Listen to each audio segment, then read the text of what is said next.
Welcome to the Football Rig. Back again here in the channel. Today, I wanted to talk about Arsenal and the last game against Manchester City, and I also wanted to talk about the abysmal of a transfer market that we had. So it was really a great game for Arsenal yesterday. I Every Arsenal fan enjoyed it. Every single Arsenal fan just went off the roof and off the charts, even in terms of celebration of the players, celebration of the fan base. It was something beautiful to watch. Really, it was something very beautiful to watch, and I hope that we continue in that manner. And it gave us a lot of a boost before the Newcastle game in the Carabao Cup because we lost to Newcastle in the first leg. We lost 2-0, and tomorrow we're gonna play against them in the second leg. That will be in St James Park, and it's a very difficult stadium to go to. So having that kind of win against a very strong well, I wouldn't say it's a strong Manchester City team, but still they're the previous champions. It counts that you are winning against a very elite team around the world. So that kind of a boost of confidence is required for you to go to St James Park and try to get something out of there or win with the 3 goals difference. But I want to talk about the game first. So let's just jump into the stats of the game, and I'll tell you my thoughts as well. I thought briefly about the game that in the first 15 minutes we showed that we dominated the game. We really pressed very hard. We tried to put we forced them into making mistakes where Akanji passed a mistake and Havertz just went there and passed it to Odegaard, and that was the first goal. But after the first goal, we lost a very easy chance for Havertz. He missed it. He completely missed that goal. So that puts us into a pressure from Manchester City. They found their foot again and they started pressuring us, and they put us into a really very difficult situation where we tried to overcome them, but we couldn't because. And at the end, in the second half, they just jumped into us and they scored a goal, And let's jump into the stats and see that. So quickly here, let's see. So talking about the stats, okay. As you can see from this is the lineup. Let's look into the stats. You can see the possession wise, Manchester City actually had the upper hand, and they had 54% of possession, and that really tells a story. That tells a story that Manchester City had the ball, but they were really ineffective in terms of creativity or making dangerous passes into our box. Arsenal managed to defend very well. They consolidated the defense. I said in the watch along, I like the defense and as well the midfield. I think we controlled both. But in the final third, I thought we were a bit off, especially in the first half. We'll come to the score lines and how we got into 5-1.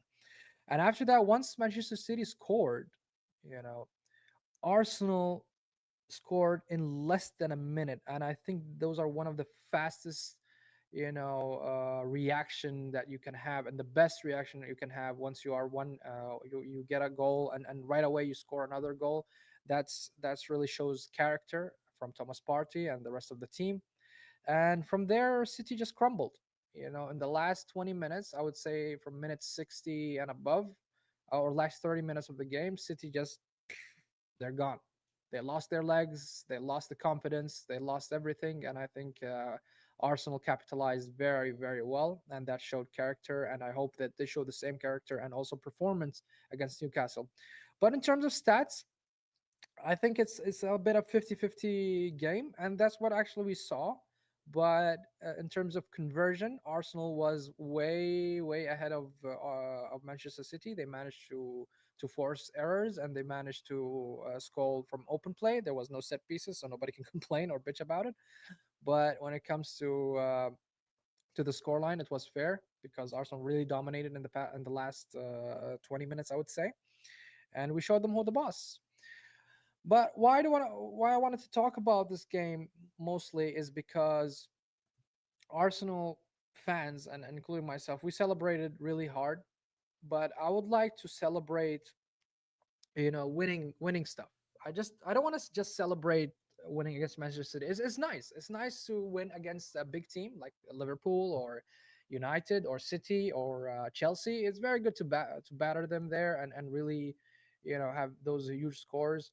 But at the end of the season, we need to come up with a trophy. We have to have a trophy at the end of the season. That's because this kind of celebration means absolutely nothing if we don't really get a trophy at the end, and that's upsetting because if you're not getting a trophy at the end, all of these kind of victories or banter or whatever you want to call it just goes into waste, and we don't want that. We don't want that with Arsenal. We want to win something, and that's why I think after this game, we can actually win against Newcastle. I start believing now we can win against Newcastle, and uh, after that, we have to focus on the league because we're not going to play in the Champions League until March. And the good news is, from that perspective, is that we have Bukayo Saka coming back in March. So it's a very good thing to hear that Saka's coming back in March. But let's talk about the transfer market, which is one of the most nastiest, most ugliest topics that I want to talk about, and it's devastating to talk about. But hey, here we are here in the football rig. We're gonna drill this out, and we're gonna talk about it. We're gonna shut down the rig and just and talk about these things, And those kind of things cannot happen for a big team to go into a transfer window knowing that you lost arguably two of your best players, attacking players. It's not like you lost one attacker or one defender. You lost both attacking players, and then you can't go and buy a single player. That's shambolic. That's utterly shit. That shows lack of ambition. That shows, that you really don't want to do something this season. You don't want to win. Why? Why you don't want to win? Mikel Arteta and the board. This is a direct question from a fan is asking a question why you guys are not committed and you don't want to win. If you're gonna tell me that you couldn't find a single player in the transfer market, that's bullshit. And if you're gonna tell me if we didn't have the money for it, that's also bullshit because you offered 60 mil to Ollie Watkins at the end of the transfer window. So there's no excuse for you. There's absolutely no excuse for you to tell me that hey, why we didn't sign a player, why we didn't sign a tie. You could have bought us a player in a loan. I mean, I don't care if you buy a player from the Indian league. I mean, you cannot sign a player. That's weird, man. That's weird that that you are competing in the highest level. You are right behind Liverpool. You are competing in the Champions League. You're competing in most of the cups. I mean, not the FA. We're out of the FA Cup, but in the Carabao Cup, and you cannot buy a player. What the fuck are you guys doing? I honestly don't know. That was really frustrating waiting as an Arsenal fan in the last 24 hours of the transfer window before it closed yesterday at 11 p.m. UK time. It is upsetting to watch and is upsetting to actually, even entertain and talk about. But we have to pinpoint this shit. We have to talk about why Arsenal did not sign a player. And this is the title of my video or my stream is we are celebrating off the roof against Manchester City. However, we are not actually loaded. In our arsenal, literally in our arsenal, in our guns are not loaded. Our guns are not loaded. No, and pause, no Diddy here. But if you're gonna go in and want to win something, you really need to invest. You need to invest on players. You need to invest on striker that you know that you lack, but yet you are not addressing these things. And why is that? Let's look at what you call it at our next couple of games and how the schedule looks like, and you will understand why we actually need somebody. Yes, man. Yes, man. Yes, we need a number nine. You're absolutely correct. We need a number nine. Even if it's a winger, like somebody like from Salah's ilk or somebody like that, or inside forward. We need somebody who can score goals. We need somebody who can add out to our tally, into our attack, into our arsenal. But we didn't add any shit. We didn't add any shit, man, and it's upsetting. It's really, really upsetting. So I wanted to show quickly what's coming in terms of fixtures for Arsenal. We got to touch base also on Liverpool and see where they are as well. So, okay, there we go. So we are sitting now second, right, with 50 points, where Liverpool is 56 points with one match in sorry, with one match postponed, which is against Everton. So the table does not look very well. And we are now in 24 games. So that means we still have about 14 games to go. We are 20? Yes, we are 20. So we have 14 games to go. So we're almost in the final run. And in the final run, this is where you actually need your players to be sharp, to be fit, to be, on point, in form, well trained, and you've rotated your players very well, especially that you're playing in multiple competition. But that's why for me, the league, I don't think we're gonna win it. I think Liverpool will win it. We are still, mathematically speaking, we're still in the race, but I don't see Liverpool dropping points. I really don't see them dropping points, especially with having a player of the caliber of Mohamed Salah. That guy is just unbelievable. That guy is just unfreaking believable. He's just scoring. He's carrying his team. He's doing everything. He's doing everything. That guy, he's doing everything for Liverpool, and it's for an Arsenal fan watching this. I think at the end of the season we're gonna sing "Second again, ole ole, second again, ole ole." That's not a fucking trophy. Oh my god, that's not a trophy. That's not a trophy at all. But for Liverpool, let's see what kind of matches they have. Let's see Liverpool match schedule. Maybe let's see about the Premier League what they have. So Liverpool are gonna play in Tottenham. Oh yeah, I wanted to talk about Tottenham and Liverpool. They're gonna play in 2 days from now, and Arsenal are gonna play Newcastle tomorrow. By the way, Liverpool lost 1-0 to Tottenham in the first leg, and Arsenal also lost 2-0, so they have the higher chance to qualify to the finals of the Carabao Cup. But I believe if Liverpool is out of the Carabao Cup and Arsenal somehow pull out a miracle and win against Newcastle with 3 goals lead and we qualify to the final, I think that will change completely our season and what I think of the season. I really, really do. I genuinely do think that could be an inflection point for both teams. But let's wait and see. Tomorrow is Arsenal against Newcastle at 11 p.m. In my time, so I'll be doing a watch along. And Liverpool is on Thursday, so let's wait and see. So Liverpool have not very tough fixtures. I would say they're gonna go against. I mean, aside of the FA Cup, of course, Everton and Wolves. So I think those are easy games for them. Man City, and I think they're not gonna. Man City. I don't know if they're gonna have the same performance as against Arsenal. Just forget about it. And I think after the celebration we did against Man City, we just we went over the roof about it. I think they're they're gonna drop this game. They're gonna drop this game. They're just gonna give it to Liverpool. Newcastle is a tough game, so maybe we can count here. Maybe Liverpool will lose some points. Aston Villa as well is a tough game. Chelsea, Tottenham, Arsenal. So Liverpool has some tough games. But on the other hand, if I look at Arsenal's schedule, all right, let's look at Arsenal's schedule quickly. For Arsenal, okay, we're gonna play against Leicester City during Feb, West Ham, and Nottingham Forest. Those are relatively easy game, except for Nottingham. Nottingham is playing very well this season, so I don't think it's gonna be an easy game. It's gonna be a very tough game, followed by United and Chelsea, regardless of where they are in possession in terms of standing. Those are big clubs that you have to respect, and you have to put some efforts to actually win those games. And then we're gonna go to March. March we have, I mean, yeah, United and Chelsea. That's the old March. But also we have the Champions League here somewhere.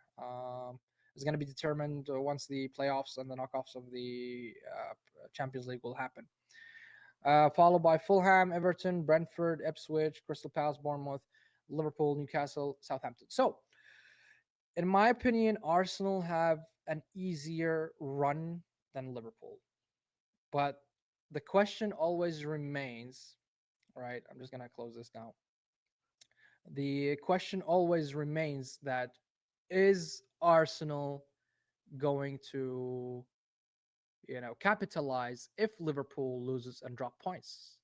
That's the question that every Arsenal fan asks about, because we've seen this happen multiple times at the end of the season and the final run. We actually do crumble, and that's, I'm traumatized because of that. I'm having a PTSD here. You know what I mean? It's not cool to cool to watch. I mean, I'm in a point where, I'm thinking that I'm not gonna see Arsenal lift a trophy until, I lost all my hair, and maybe I'm 50 years old or 60 years old, telling my grandkids and son that, hey, listen, I support Arsenal a long time ago, and they used to be a good club, but, well, come on, you Gooners. Well, Pharaohs, I'm here throwing a tantrum and venting off that Arsenal didn't sign any player. But at the end, we as an Arsenal fan, we want our club to win. We want to see our club lift trophies, and ultimately, I want to see Arsenal winning, the Champions League, the only trophy that, haunts us, and everybody mocks us because of it, that we don't have a trophy of the Champions League. And I really believe this season we have a really good chance, especially with this new system. It's quite new system, and no team is kind of used to it. We have some points that is into our advantage, such as that Manchester City are going to play Real Madrid, and I'm probably going to do a watch along for that as well. So two of the most strongest teams in the Champions League are going to face each other, and one of them is going to be knocked out. So there's a lot of things that is happening in this season that I think Arsenal can, look in the positive manner. That includes you, Feiruz. But from my side, we're just here to hope, and I really want Arsenal to win. But unfortunately, these guys are and the board are not being serious. I don't know why they're not being serious in the transfer market. If we continue to play like we did, yeah, man, these kind of performances, I don't think, that is something we can rely on. We can say that Arsenal are going to play week in, week out in the same manner. Plus, you have to be honest with yourself that City are shit this season. I mean, City is not the City from last season. City is not the City from the last two seasons and the triple year season. We have to be honest with ourselves. They lost to Tottenham Hotspur 4-0 in Etihad Stadium. So, I mean, come on, man. Come on, man. I think this game is just the icing on the cake, for me. Yes, it's a nice win. I'm happy that we won against them, but I cannot take that as a reference for me or a barometer, because have you seen us against other teams? Have you seen Arsenal against Fulham when we drop points? Have you seen the other games where we drop points?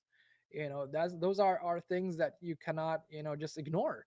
You cannot say this is just a purple patch. No, we are known that we fumble and we crumble when, the stress is at most, and the stress on any team is always in the last 2 months of the season, where you're in the last 10 games of your title race.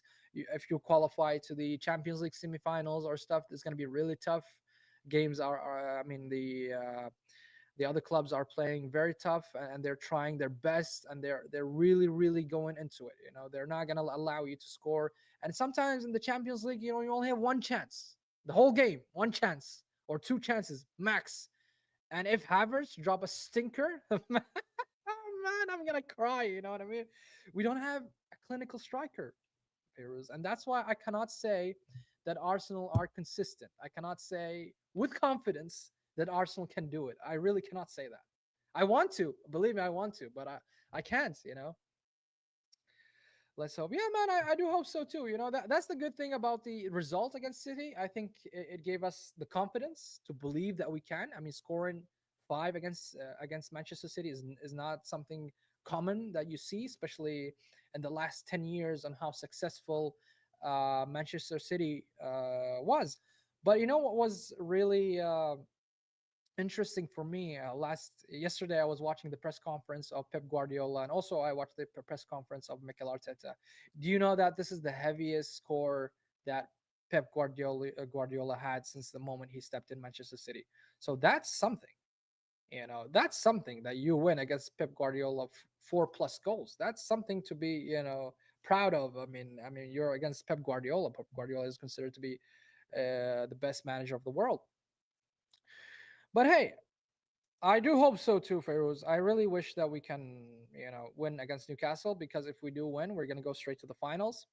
And whoever we're going to face, if it's going to be either Liverpool or Tottenham, I think we're having a great, great chance to win this cup. And I think this cup will help us, build our confidence and build our, morale to go even further, maybe even the Champions League, or even going, with Liverpool in the Premier League. Even though I really believe that this season it's Liverpool's to lose, but you can hope. For me, percentage wise, I say 15% Arsenal are gonna win, and I say 85% Liverpool are gonna win this league. And there's no shame in it. You have to face the facts. Facts are facts. The math have to math. You know what I mean? You cannot have numbers and math not mathing. Doesn't happen. Doesn't work. Doesn't work, man. You have to have, some factual evidence, and seeing that, and Arsenal haven't done it. Yeah, they were humbled. Yeah, they were humbled. Yeah, they were humbled, man. I totally agree with you. They were humbled, and especially the third goal from Skelly, when he did the Haaland celebration. Man, I really really miss that kind of shithousery between the clubs. When we saw like Liverpool and Manchester City competing in the past couple of years, we never felt this rivalry. You know what I mean? They never, swear at each other, or you feel like, we're gonna win, or you're gonna lose. You losers. It's just that kind of element of football was gone. In the past, I would say 15, 20 years, man. I haven't seen that. Man, shitty, man. Yeah, man, shitty is always man shitty. Man, shitty. Man, shitty. Man, look, as much as I enjoying, bantering Man City, but we have to give it Piros. They won a treble, man. You have to admit this. They won a treble. They won three trophies, man. They won the Premier League, they won the FA Cup, and they won the Champions League in one season. And this is something, I think only two clubs in the Premier League did it. This was Man City and Man United, I think, in 1999. So these are the only two clubs in England that did it. So it's something to be respected. Come on, we can have our moment now and tell them, man, shitty, stay humble and all that. I agree with you. We can do that, but when it comes to respecting legacy, I think City has built some legacy there. Well, if it was done by corruption or not, it's yet to be determined, and you're innocent until proven guilty. That's what I believe. Even if if they pumped money illegally into the club, and from Sheikh Mansour or from UAE government, I mean, to me, that shit is not gonna count until there's something solid that we can talk about. And all their trophies, excuse me, all their trophies for me stands up until this moment. All their trophies stands. Apologies for that. So yeah, again, I'm really frustrated, and this video is about telling people that we don't have the guns. We are having water guns, and we're squirting at people. We are enjoying moments here and there, but ultimately, I want Arsenal to win something. I want Arsenal to do something, and this motherfucking board are not serious enough, for me. And if it happens and we lose this season by, you want to call it, fine margins, Call it fine margins. Fine, that's fine by me. But if you lost it for fine margins, man, I'm going straight to the Chronicies, man. The Chronicies has to fucking leave. These Americans are handling our club like it's a business. It's purely business. There's no ambition. There's no commitment from them to actually want to win this season. So I'm going straight to them, man. Yeah, we did, man. We did. We went to Liverpool's stadium in Anfield, and we got the league from there. That's like once in a century thing, and I remember that. I remember reading about it. I wasn't born yet, but yeah, Arsenal won the league in Anfield, and they had to win, I think, 2-0, and they managed to do that. So that's a very remarkable achievement. But will you actually believe that we can do it now? It's to be determined yet. And now that the owners actually didn't do the business and they didn't bring anybody into the club during the January transfer market, that just puts me off and demotivates me personally, and in so many levels, that I was hoping to see a striker or somebody, any loan, man, from Indian fucking league, man, anything. Come to Saudi league, buy players. Oh well, actually, Saudi league are having good players. Yeah, we did. We did, man. There's no denying that. That's history, and it's marked, for eternity. But I still want to win now, man. I want to win something now, man. The last time I celebrated with Arsenal, that was, 2004, bro. 2004. I was 10 years old, man. This is when Arsenal last won the league. And FA Cups, yeah, we won couple of cups with Wenger and also Arteta when he joined in the first season. We won the FA Cup. Yeah, it's a good trophy, but still, you want to win the league, man. You want to win the league, and it's been 21 years, bro. 21 years, 2 fucking decades, man. Can you imagine 2 decades? Can you imagine, Feroz? 2 decades. If I tell me what have you done in the past 21 years, you'll be shocked. You can't remember a lot of stuff. And yet Arsenal didn't win shit. I mean, we were really in the mud. We were really, really in the mud, but not as much as Man United. I never seen Man United. I never ever thought that Man United will actually be in the position where they are now, man. They're absolute shit, man. Absolute shit, bro. What the fuck was that, man? And they lost to 2-0 to Crystal Palace. So yeah, that's what I think about this transfer market. It was shitty, shitty, shitty. And when it comes to the result against Manchester City, I'm off the roof. I'm celebrating. I'm happy with the results. I think every Arsenal fan before I was in the field, man. I know, you know, and that's why I call myself the company man. Now this is I've shut down the rig right now. We're having a meeting here. Everything's shut down. No operations happening, and we're gonna talk. We're having a serious problem here. There's no JSA. There's no permit. This shit is going AWire. This shit is going AWire, bro. MPT on Josh Kornicki. I'm gonna put MPT on him, man. That fucker. That fucker just screwed us in this transfer market, man. I think they don't want to invest. They obviously don't want to invest. They have the money. Look, it's either one of those two scenarios, okay? And it cannot be a third. Either you really don't want to invest money, okay, buying players, or you're too dumb to invest. Like you have the money, but you don't know how to spend it. So ah, man, that was a dagger for me, bro. That was a dagger for me. That was back in 2012. I remember they had one of the best season in Arsenal, and then Manchester United just swept in and bought him. And in 2013, he got them the last league, man.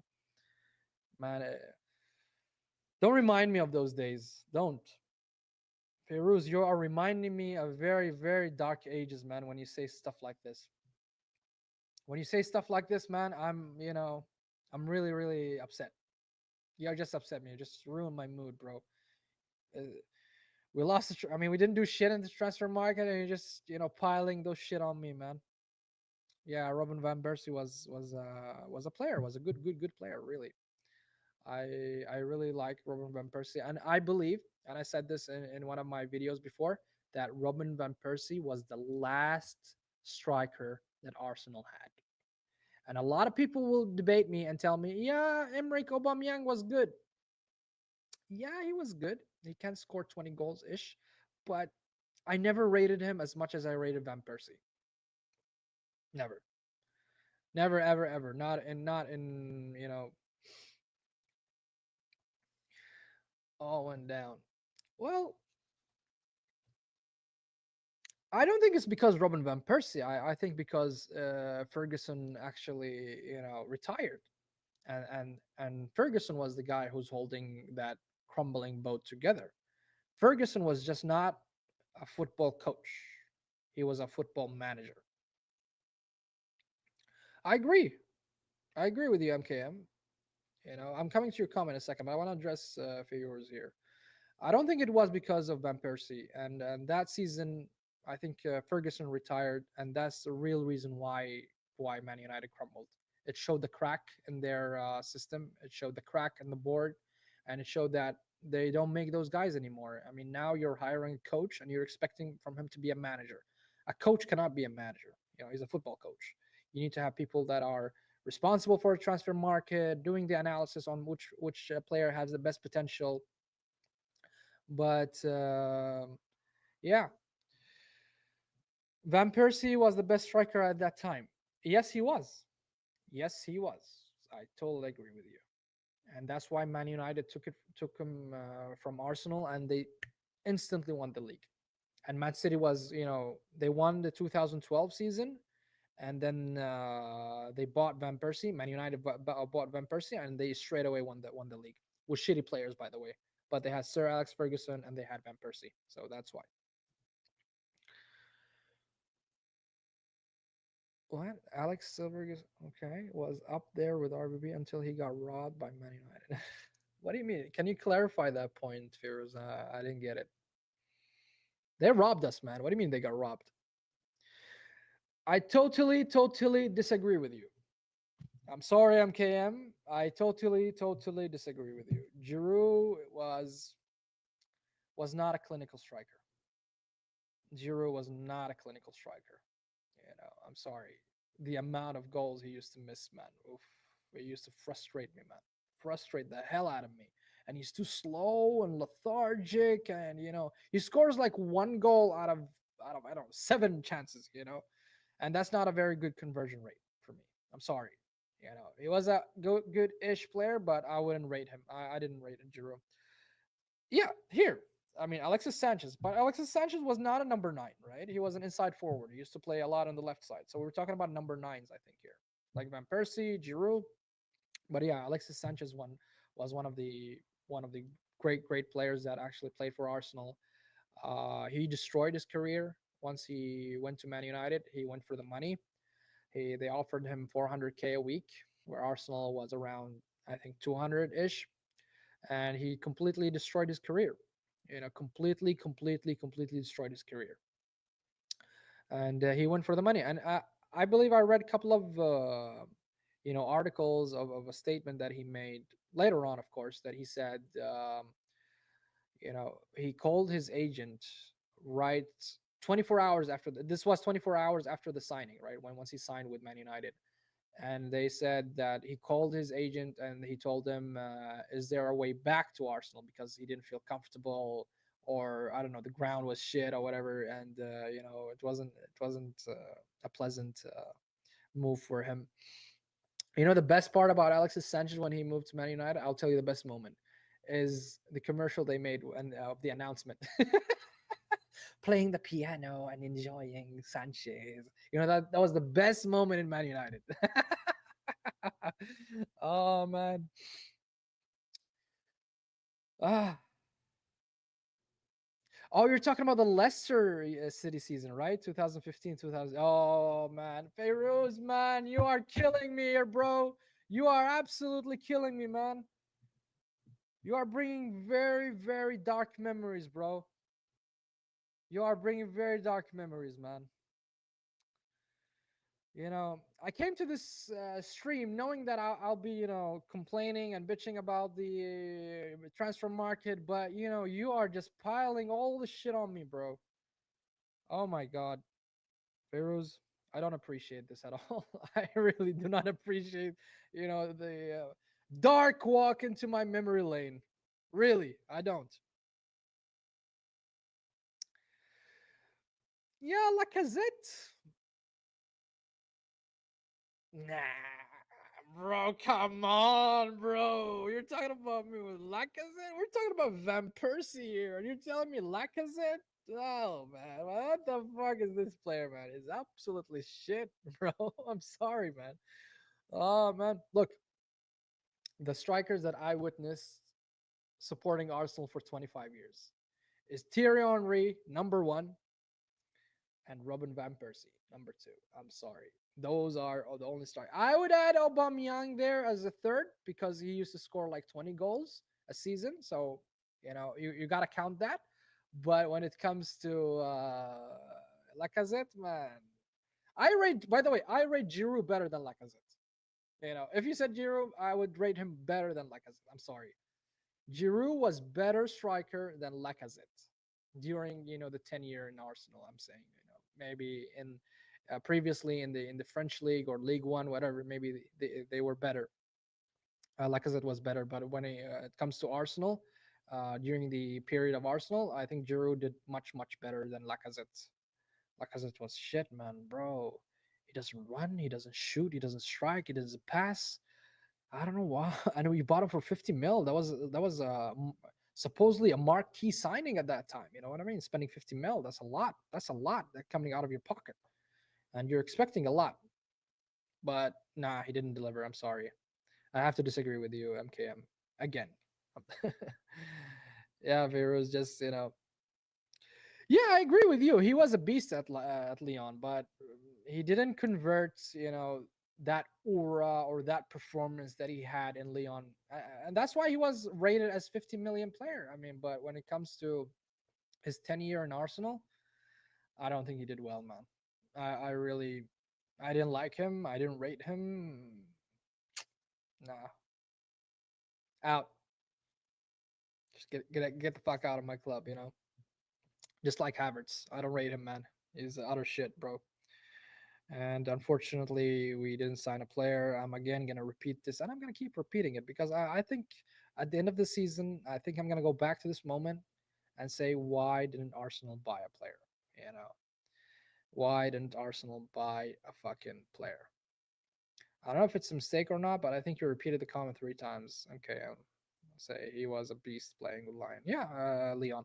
He was a beast in Leon, and that's why Arsenal paid 50 mil for him. You know, that's why Arsenal. Oh, come on. You're taking a piss now, man. You're taking a fucking piss.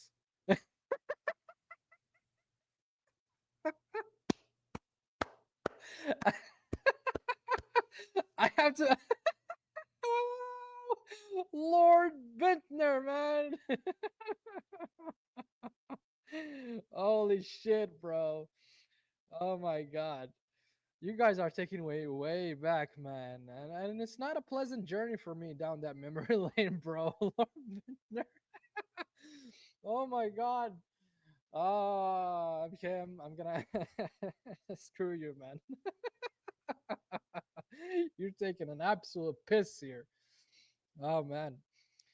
Uh Wenger used to like him for some reason. I never seen why Arsene Wenger wanted him. I mean, he was shit, man. He was absolutely shit.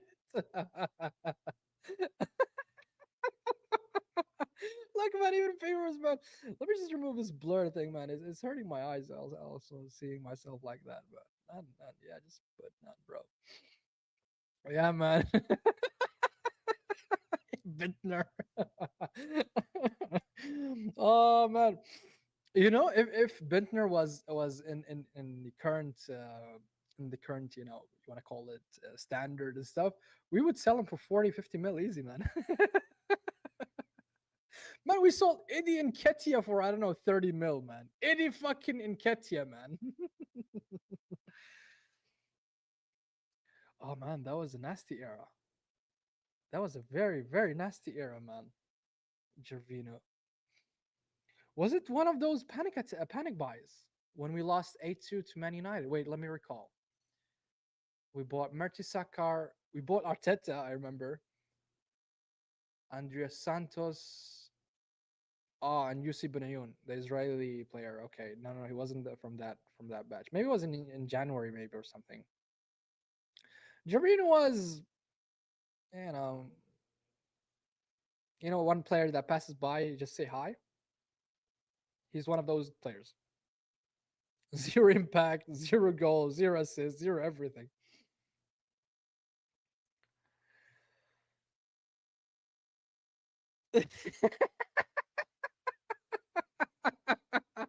Pharaohs. Well, how the fuck do you know his birthday, man? Oh my god. To know such an info, you have to be really invested on Arsenal's player to know his fucking birthday, man. Oh, what a bum. Yeah, he was a bum. He was like, I can't agree more. He was a total fucking bum, man. He was. Even this Korean guy, man, I don't even remember. I remember he had the number 9 shirt, but I really cannot remember any moment of him, man. Yeah, yeah, it was one of the panic buys. Yeah, yeah, yeah. You're right, man. Yeah, it was, man, dark ages. But still, even though with those dark ages and all that shit, we never ended up like Man United.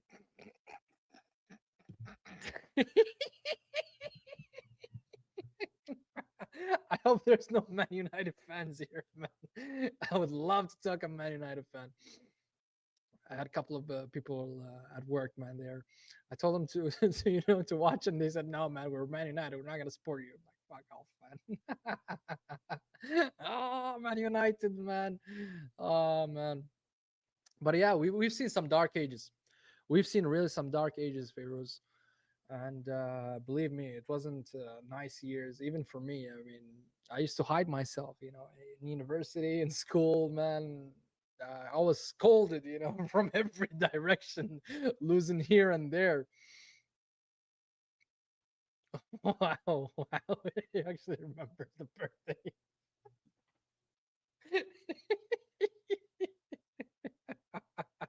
Nice, man. Nice. Shit, bro. How the fuck did he manage to remember his birthday, man? I have no idea how he managed to remember birthday, man. But we came a long way in the summer, man. That's a very tough question. Who are we gonna buy in the summer? Are you asking me what I want, or you're asking me what we're actually gonna do? There's two different questions. What I want Eucharist. I think he is the missing piece, and I prefer him better than this player. Okay, let's have a tactical talk now.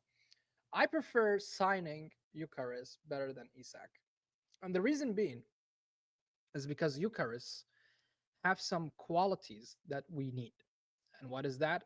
His physicality, his head striking balls, his ball carrying, and Sporting during Amram's tenure, they're playing almost similar, possession based football as Arsenal. Like they like to dominate the other team, right? Where Newcastle, on the other hand, they are playing transition football. If you watch them closely, most of their goals is a transition based goal. They counterattack, they pass the ball very quickly to Gordon on the left, or to whoever is on the right, Joao Linton or Bruno Fernandez, and they straight away pass it to Isak. So that type of play style, I think, fits Isak, where Eucharist, on the other hand, can play in a low block. This is why I think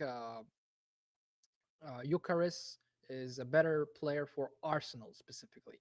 But if you're gonna ask me who's a better player, like in terms of the eye, or you wanna call it for that. Isak looks like a remarkable player. Every club would want him, but I think Eucharist is a better choice for Arsenal. And they're both almost in the same range of price. I think Eucharist is around 100 mil, where Isak is a bit higher because he plays in the Premier League, and the Saudis are not gonna let him go, easily and not without hefty paycheck. So I hope not. I hope he doesn't go to Man United. Santos, man, he had a moment. I remember his Chelsea moment. I remember he won us the game against Chelsea, I think, or scored against Chelsea or something. Yeah, he's one of the Osimhen. Osimhen is also a choice. Osimhen is also a choice. I think he's very similar to. He's in between Eucharist and Isak, in my opinion. He's like the middleman. He's a good player you can buy.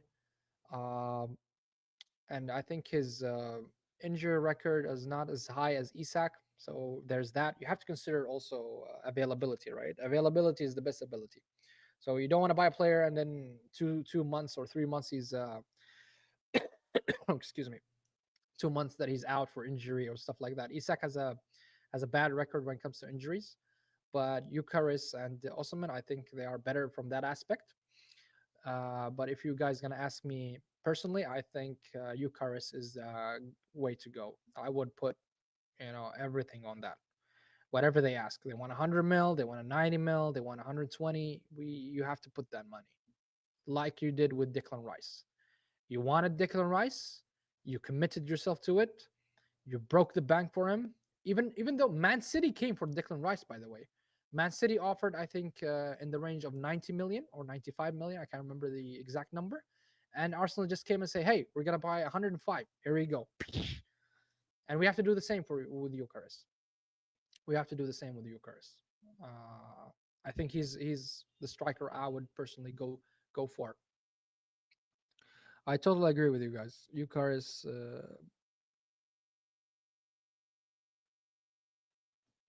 Yeah, man. The Saudi leagues are, the clubs in the Saudi league offer some crazy numbers, man. And but if you want to talk about how the leagues elevate themselves to the next level, by the way, the Premier League did the same. The Premier League back in the 90s and the 80s, I think they used to offer crazy amounts of money to for the players to come to their league because they were not the best league at that time. It was the Italian league at that moment, and the Premier League started, generating more money and coming from the revenues and all that stuff, and that's how they came into become one of, I mean, the top league in the world is by investing money. So if we're talking an aspect of ratio, I think it's the same, but the Saudi league is trying to get to that level of very competitive league with the best players in the world competing against each other, attract the world to watch it, and there's no shame in it. I think it's a great project. I really like it, and I totally back it up because I think the money that you'll generate from it later on is huge. It's a huge. It's a huge investment, but also with a huge return in the future. So yeah, but are we gonna talk about the crazy numbers? Yeah, man, they are crazy numbers. They are crazy numbers. I think they offered now 150 million to Mohamed Salah to come, and that's without buying contract, by the way, because his contract is expiring in June. And FSG, whom's the owner of Liverpool, they didn't offer him shit. They didn't offer him any renewal or anything like that, or the discussion was not done. I don't know what's happening in the Liverpool board there, but Mo Salah is not gonna seems that he's not gonna renew his contract and he's gonna go straight to Saudi. And look at the crazy amount of money that he's gonna gain. It's generational wealth, literally generational wealth. You're gonna have money for your kids and grandkids and grandkids and grandkids. Yeah, I agree with you, man. They are moving in the right direction. All leagues moved in that manner, Perus. You have to spend money and invest and bring the best players in the world. And nowadays, one of the highest paid leagues is the Premier League. They pay like 200,000 pound a week or 300,000 pound a week. And Saudi's competing now. They're paying 400 and 500 and 600, something crazy, man. Imagine you're making £500,000 a week That means that yields to £2 million a month, man. That's crazy amount of money, man. But at the beginning, I think that's how you attract players. Really, if you're gonna attract the best of the best, and you want them to leave like big clubs like Real Madrid or Barcelona or Manchester United, City, Arsenal, Italian league like AC Milan, Inter Milan, you have to spend the money. You have to spend the money. I still don't like to watch it yet, but it's growing. It's growing, and there's no denying that. And there's no denying that the Saudi league is growing and moving in the right direction. I totally agree with you, Firuz. Maybe one day we're gonna start supporting. But my club, man, they're not buying shit here, which is Al Ittifaq. Starting to follow the league now. Oh, really? Who do you support, man? Who do you support in the Saudi league? Is there any particular club you like? Don't tell me Al Hilal, man. Don't tell me Al Hilal. Oh yeah, yes, we did lost Duran, man. Let me see MKM.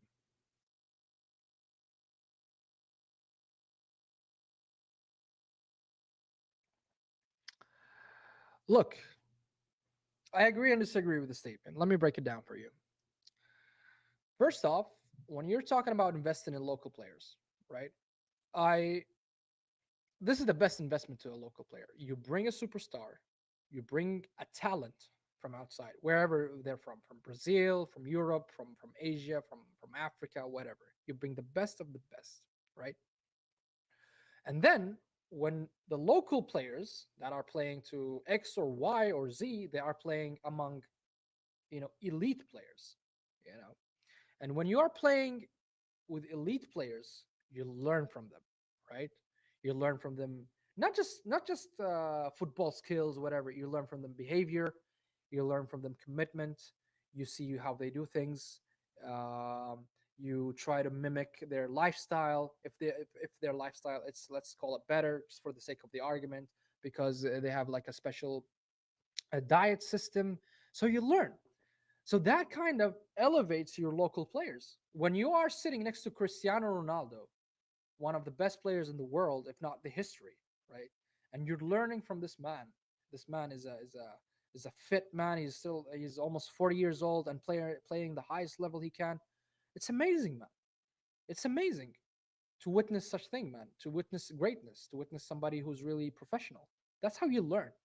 You bring the talents here and you allow your local talents to absorb all of that professionality and all that kind of skills, lifestyle choices, all of that stuff. Then you'll start slowly with generations and time. It takes time. It doesn't happen in one night. It takes time. You will see the players starting to elevate the level. They're becoming better. They are more committed. And their dream is not just to play for X or Y. No, their dream is to now, play in Champions League or to go very far in the World Cup. And I think this is the part where I think it will elevate our local talents. But when it comes to waste money, sometimes yes. And the closest example to that is Neymar, right? I think there was 67 million left in his contract before he left back to Santos. So I think that's a waste of money for me. The guy didn't play much in Saudi, like played 2 3 games. I can't even recall because I really don't watch the Saudi league. But and then we invested all that money with him. So that's a waste of money. So in some instances and some examples, I totally agree with you. It's a waste of money. But a player like Cristiano, I don't think that's a waste of money. A player like Karim Benzema, that's not a waste of money. A player like Riyad Mahrez, that's not a waste of money. I'm sorry. Those are players that can elevate your league, that can even elevate all your local talents. Yeah, we lost Duran to Al Nasser, man. And Arsenal, that's what I'm saying. Arsenal not fucking serious, man, when it comes to transfer market. Oh, I see. Even in the football, you wanted to join Aramco. I see, I see, I see. By the way, I'm the company man in this ring, okay? Not Aramco foreman. It's me.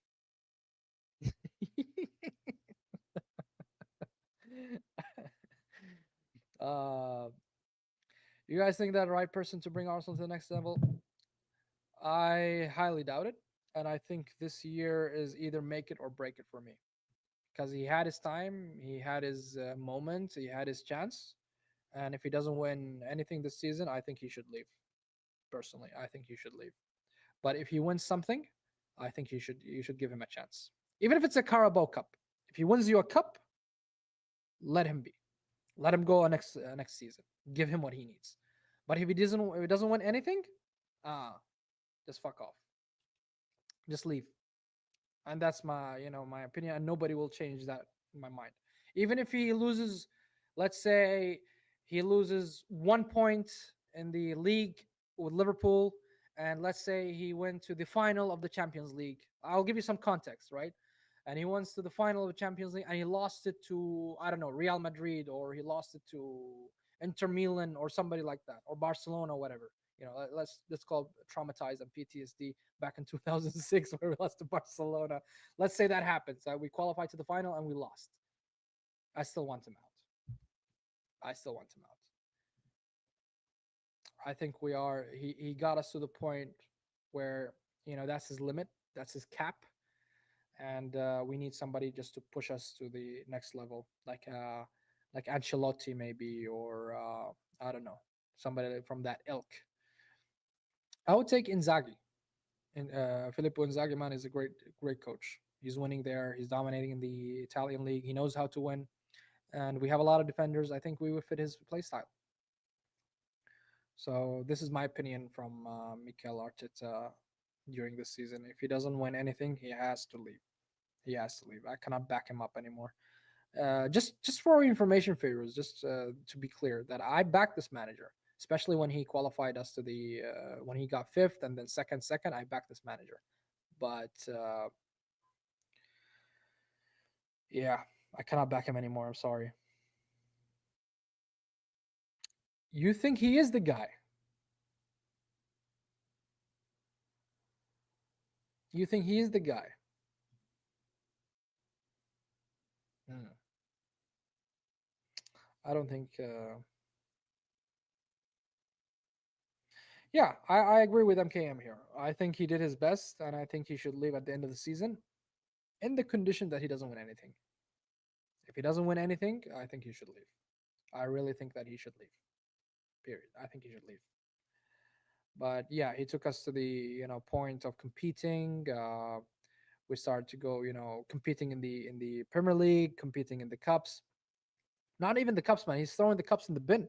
We just lost the FA Cup to Man United, to a shitty fucking Man United. I don't know how he managed to do that. I really don't know how he managed to lose to Man United. And against Newcastle tomorrow, it's gonna be a tough game. And in the Champions League, you can just dream about it. I would love to win it, but the Premier League, I think it's for Liverpool. So it's gonna be very very tough.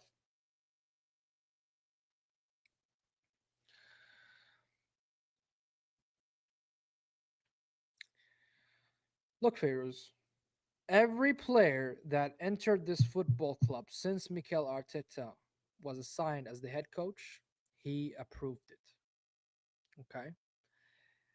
In the summer, who did we buy? We bought Calafiori, I think, or something like that.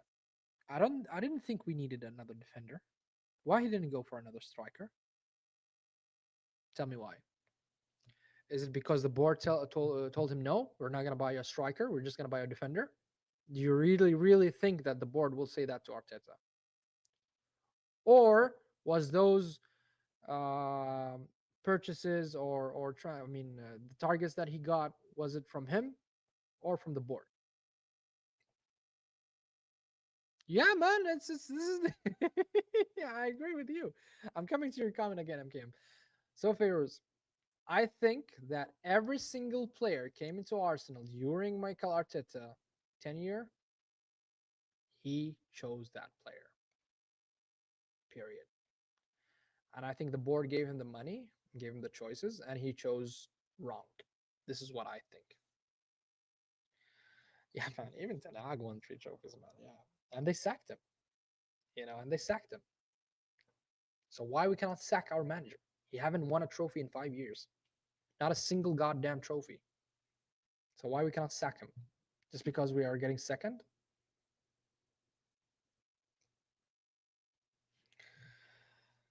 Look, in football, the strikers are always more expensive than the defenders or central midfield. This is since we've known football, always any goal scorer, prolific goal scorer will cost you more. But we spent 100 mil on Declan Rice. We spent 70 or 80 mil, almost 80 mil on Pepe. So we had the money to buy a striker. We had the money. Don't tell me we don't have the money. We have the money. And we are way, way far from FFP and PSR and all that, financial boundaries or compliances that we have. We are way far from it, man. So don't give me that. Don't defend them, man. Don't defend them. Sorry. Yeah, it was a waste that we didn't buy Isak 2 years ago. Yeah, I agree with you. It was a waste. He was okay in Real Sociedad, and Arsenal didn't go for him. You know, didn't go for him.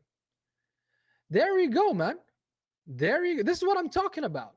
This is what I'm talking about. That we had the money, and we spent it on this fucking donkey. This is my problem with Arteta. He will die on that Havertz hill, man. This is what I believe. He's gonna die on that Havertz hill. This guy is not a striker. He's not a midfield. I don't know why the fuck he bought him. We bought him for a midfield, but it's just, it is what it is. Well, in that thought, this is the actual comment I was looking for Firouz is that 60 mil you could have bought a decent striker. I wouldn't say a top striker. You would have bought a decent striker or decent potential, at least. But not this shit, man. Because Havertz have not proven anything in the Premier League in the past 3 years. In the past 3 seasons, or the last 3 seasons with Chelsea, he was utterly shit, bro. I don't know what he saw in this donkey, man. I don't know what he saw in that man. But yeah, on that note, I want to end the stream. Thank you, Feiruz. Thank you, MKM. It's been a pleasure, guys. Really, you made this show. Yeah, I love when it fans makes the show. I don't want to be the guy who's driving the show, but I want the audience to actually drive the show. So I really, really thank you. I hope you enjoyed it. Until next time, tomorrow I'm gonna be live during the Arsenal watch along against Newcastle. So I'm gonna stay up late night, and I hope they don't, screw me. I'm just gonna pray. Thank you very much. On that note, have a good day.